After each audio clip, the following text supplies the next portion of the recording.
those two candidates, like Mr. Mamdani, ran on the issue of affordability. You might remember that a year ago, when Americans voted to return Donald Trump to the White House after he incited an insurrection at the U.S. Capitol to try and stay in office after losing that 2020 election, after he was indicted for various crimes 5 times in multiple jurisdictions. They did so because they were upset about inflation and the cost of living under the Democratic administration of Joe Biden and Kamala Harris. Well, a year later, the shoe is on the other foot. 5,000 flights in the US have been cancelled or delayed today after airlines were told to cut traffic during the government shutdown.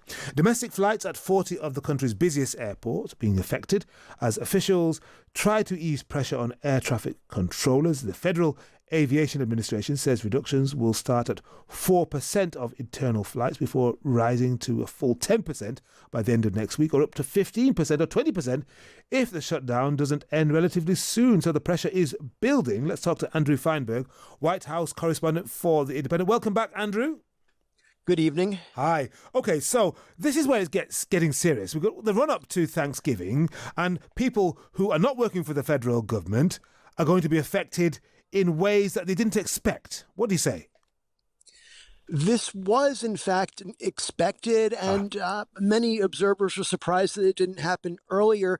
Air traffic controllers have not gotten a paycheck in nearly 40 days. This is the longest government shutdown in history, and although the Trump administration has tried to move money around to pay certain favored groups of employees, the well is running dry, and Congress is no closer to passing legislation that would allow the government to resume paying all of its employees. And what Mr. Duffy, the transportation secretary, is doing is in part a safety measure meant to ease the burden on the controllers who are showing up to work, because right now many are calling out sick because, frankly, they're sick of working for free and not getting paid.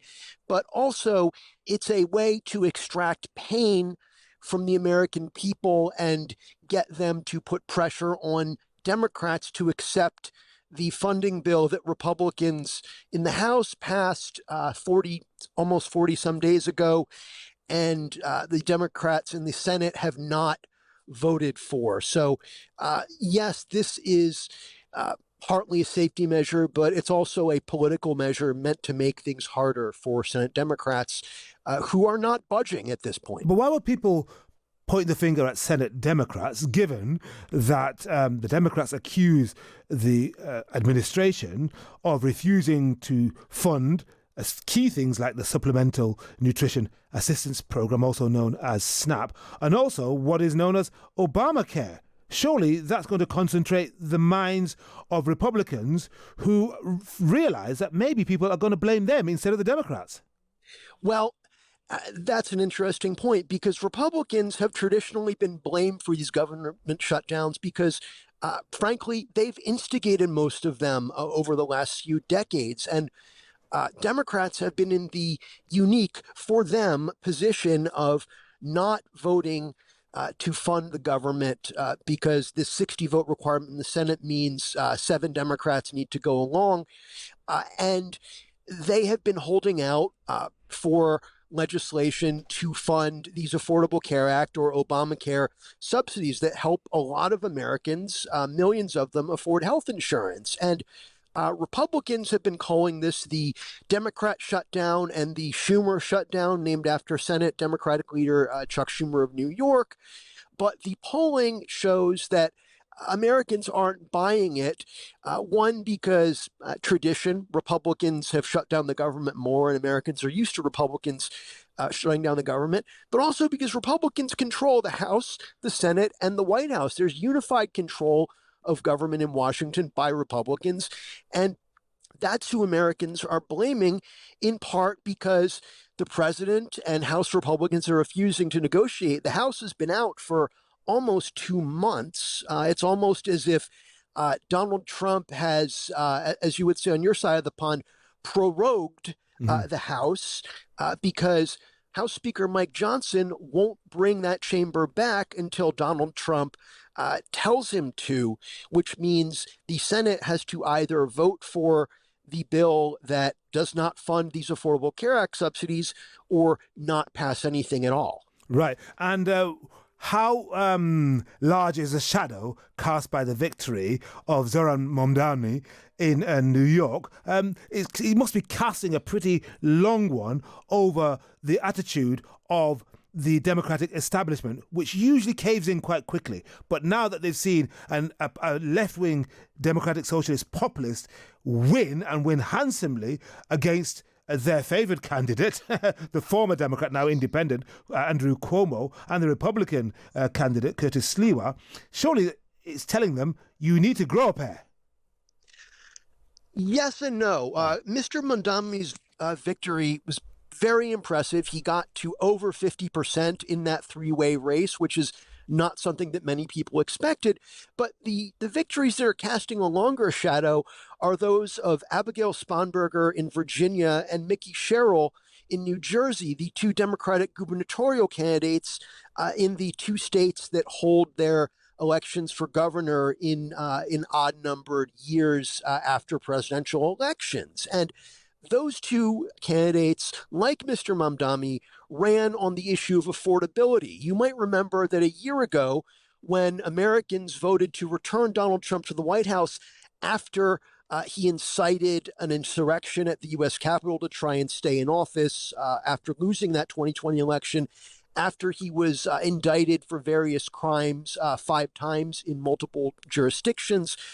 They did so because they were upset about inflation and the cost of living under the Democratic administration of Joe Biden and Kamala Harris. Well, a year later, the shoe is on the other foot. Donald Trump's trade war has increased prices. It has not brought them down. And people are feeling more and more stretched when they go to the grocery store, when they go to buy clothing for their children or for themselves, or buy anything for that matter. And again, Republicans have unified control of Washington, and Americans, frankly, aren't stupid, and they know who is in charge, and that's who they are blaming. Yeah, I'm just looking at that quote again from the U.S. transportation chief saying that the percentage of flights that will be reduced, or the cuts, which currently are at 4% of internal flights before rising to full 10% by the end of next week, or even up to 15 or 20% if the shutdown doesn't end relatively soon. I'm just wondering how far things are perhaps going to go or be allowed to go before those in control, i.e. on the Republican side of the aisle, think this has gone too far. People are going to look at us and blame only us. And they're going to use this, and Democrats are going to use this against us at the midterms and at the general in 3 years' time. Well, people have short memories, and in previous government shutdowns, those have not usually been a factor in the next election, especially when it's a year out. But people do know who is in charge, and as these flight cuts keep happening at a level that may not be necessary to ensure safety and appear to be more of a political tool to weaponize the power that the Trump administration has to extract pain from Democrats, people are going to notice, and they may remember if their Thanksgiving gets ruined because they can't get home to see their families.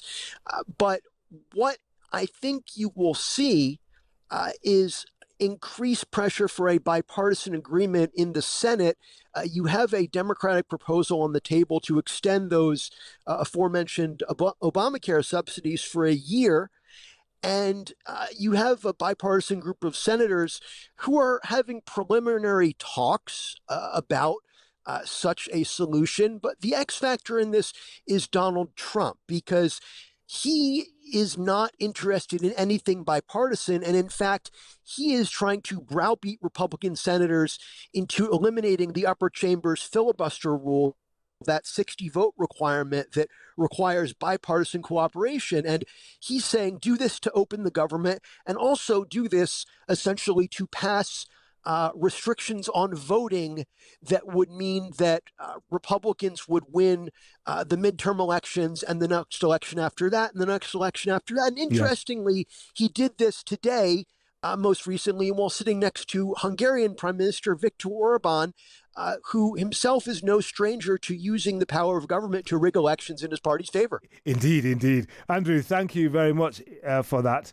Andrew Feinberg, White House correspondent for The Independent. Dominic sends in this text. Wasn't it lovely to hear Cuomo's acceptance, decency and respect for his opponent in his moment of defeat? How different from Trump's small-minded pettiness, refusal to accept losing and routine insulting of his opponents. That's true, Dominic, but if you look at the way he conducted his campaign in the weeks and months beforehand, well, you might suggest it was the least he could do, because, I mean, that was pretty scurrilous campaign by Andrew Cuomo. Or if you beg to differ, do let me know. It's Henry Bonsu on Times Radio.